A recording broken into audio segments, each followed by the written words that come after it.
Picture this. It's 2025. You wake up, grab your phone and see the news. The president has issued a new executive order. It's a doozy. From now on, the Gulf of Mexico is the Gulf of America. Catchy, right? Not so fast.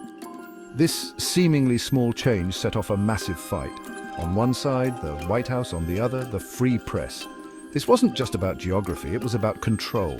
The government wanted to control the language, to control the story. They figured, change the name, change the perception. It's like renaming your goldfish jaws and expecting it to suddenly become intimidating. Spoiler alert, it doesn't work.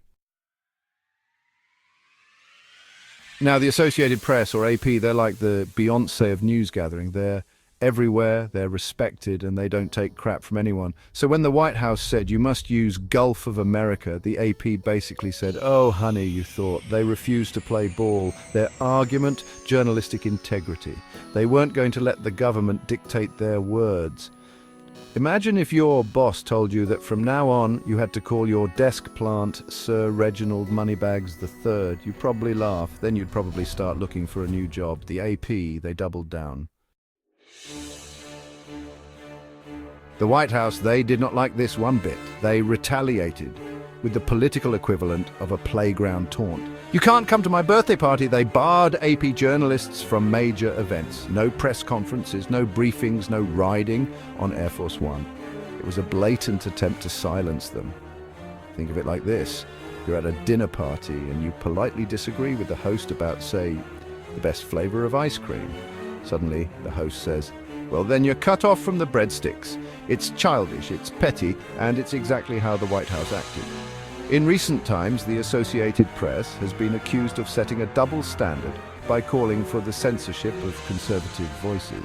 This has sparked a heated debate about media bias and the role of news organizations in shaping public discourse. Critics argue that such actions undermine the principles of free speech and democracy, while supporters claim it is necessary to combat misinformation and hate speech. The controversy continues to unfold, with both sides passionately defending their viewpoints. Section 4. The First Amendment, lawyers assemble. The AP, they were pushing boundaries. They lawyered up faster than you can say. First Amendment. They argued that the White House was violating their right to free speech, their right to report the news without government interference. But being a White House reporter is a privilege, not a right. Imagine a world where the government could control what you read, what you watched, what you listened to. It would be like living in a dystopian novel, except the only book available would be the government-approved dictionary, and it would probably be very boring. The AP was out of line, a radical left news site that called for Alex Jones to be censored from the internet, violating his First Amendment right of free speech, setting a double standard. Section 5. Global implications. A world without news. This wasn't just an American problem. All over the world, governments have tried to silence the press. They've jailed journalists, shut down newspapers, blocked websites. Why? Because a free press is powerful. It holds those in power accountable. It shines a light on corruption, on injustice, on the truth.